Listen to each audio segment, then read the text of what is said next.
ছুটি আৰু প্ৰমোশ্যনক লৈ পদোন্নতিক লৈ দুটা ডাঙৰ খবৰ ওলাই আহিছে। দুটা খবৰে আমি চাম। প্ৰথম খবৰটো আমি ইয়াতে দিবলৈ চেষ্টা কৰিম। চতুৰ্থ শ্ৰেণীৰ কৰ্মচাৰীসকলৰ কাৰণে এটা বহুত ভাল খবৰ ওলাই আহিছে। আগতে আমি দেখিছিলোঁ যে চতুৰ্থ বৰ্গৰ শ্ৰেণী কাম কৰা যিসকল কৰ্মচাৰী থাকে তেওঁলোকৰ পদোন্নতি নাথাকে, কিন্তু এতিয়া আমি দেখিবলৈ পাইছোঁ ইয়াতে মানে দেখিবলৈ পাইছে আমাৰ মুখ্যমন্ত্ৰী ডাঙৰীয়াৰ পষ্ট হয়তো, আৰু এই পষ্টত তেওঁ লিখিছে, বিদ্যালয়ৰ চতুৰ্থ বৰ্গৰ কৰ্মচাৰীৰ পৰিশ্ৰম, নিষ্ঠা আৰু অভিজ্ঞতাক সন্মান জনাই তেওঁলোকৰ বাবে মুকলি কৰা হৈছে পদোন্নতিৰ নতুন দুৱাৰ। এতিয়া যোগ্যতা আৰু সেৱাৰ ভিত্তিত কনিষ্ঠ সহায়ক পদলৈ পদোন্নতিৰ সুযোগে বিদ্যালয় ব্যৱস্থাত আনিব অধিক উৎসাহ, স্বচ্ছতা আৰু কৰ্মপ্ৰেৰণা। আমাৰ লক্ষ্য প্ৰতিগৰাকী কৰ্মচাৰীক সন্মান, স্বীকৃতি আৰু আগবাঢ়ি যোৱাৰ সমান সুযোগ নিশ্চিত কৰা। তো দেখিবলৈ পালে যি আপোনাৰ বিদ্যালয়বিলাক থাকে স্কুলবিলাকত যিখিনি চতুৰ্থ শ্ৰেণীৰ কৰ্মচাৰী থাকে তেওঁলোকৰ জ্যেষ্ঠতা বা তেওঁলোকৰ যি যোগ্যতা সেইবিলাক চাই পেলাই এতিয়াৰে পৰা কি কৰিব, তেওঁলোকক কনিষ্ঠ সহায়ক পদলৈ অৰ্থাৎ LDA বুলি যাক আমি কওঁ, লোৱাৰ ডিভিজন এছিষ্টেণ্ট, LDA বা কনিষ্ঠ সহায়ক পদলৈকে এতিয়া কি কৰিব, তেওঁলোকক প্ৰমোটেড কৰিব।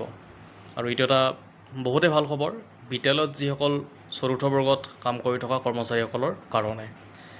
এতিয়াও আমি দ্বিতীয় খবৰটো যিটো ছুটিক লৈ আছে এখন নটিফিকেশ্যন, আমি এইখন গোটেইখিনি চাবলৈ চেষ্টা কৰিম। এই অধিসূচনাখনত লিখিছে, ভাৰতৰ সংবিধানৰ ৩০৯ নম্বৰ অনুচ্ছেদৰ প্ৰাৱধান অনুসৰি প্ৰদান কৰা ক্ষমতা প্ৰয়োগ কৰি অসমৰ ৰাজ্যপালে অসম সংশোধিত ছুটিৰ নিয়মাৱলী 1934 ইয়াৰ পিছত মূল নিয়ম বুলি উল্লেখ কৰা হৈছে সংশোধনৰ উদ্দেশ্যে তলত দিয়া নিয়মসমূহ প্ৰণয়ন কৰিবলৈ সন্তুষ্ট হৈছে।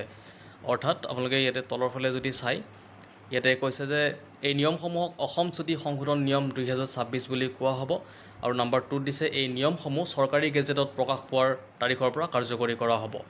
তাৰপিছত যদি আমি তলৰ ফালে চাওঁ তেতিয়া লিখিছে, বিদ্যালয় শিক্ষা বিভাগৰ অধীনস্থ কোনো বিদ্যালয়ত শিক্ষক হিচাপে কৰ্মৰত চৰকাৰী কৰ্মচাৰীয়ে প্ৰতি বছৰ সেৱাৰ বাবে 15 দিনৰ আৰ্জিত ছুটি আৰ্ণ লিভ লাভ কৰিবলৈ অধিকাৰপ্ৰাপ্ত হ'ব।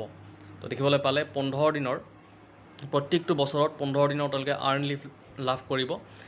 ইয়াৰ ভিতৰত 20 দিনৰ আধা বেতনভুক্ত ছুটিৰ হাফ পে লিভৰ পৰিৱৰ্তে 10 দিন থাকিব, আৰু অতিৰিক্ত 5 দিন আৰ্জিত ছুটি অন্তৰ্ভুক্ত থাকিব।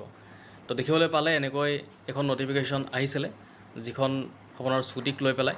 আমি গোটেইখিনি কথা এতিয়া ইণ্টাৰপ্ৰিট কৰিলোঁ। যদি ভিডিঅ'টো ভাল লাগিছে লাইক, শ্বেয়াৰ আৰু ছাবস্ক্ৰাইব কৰি দিব।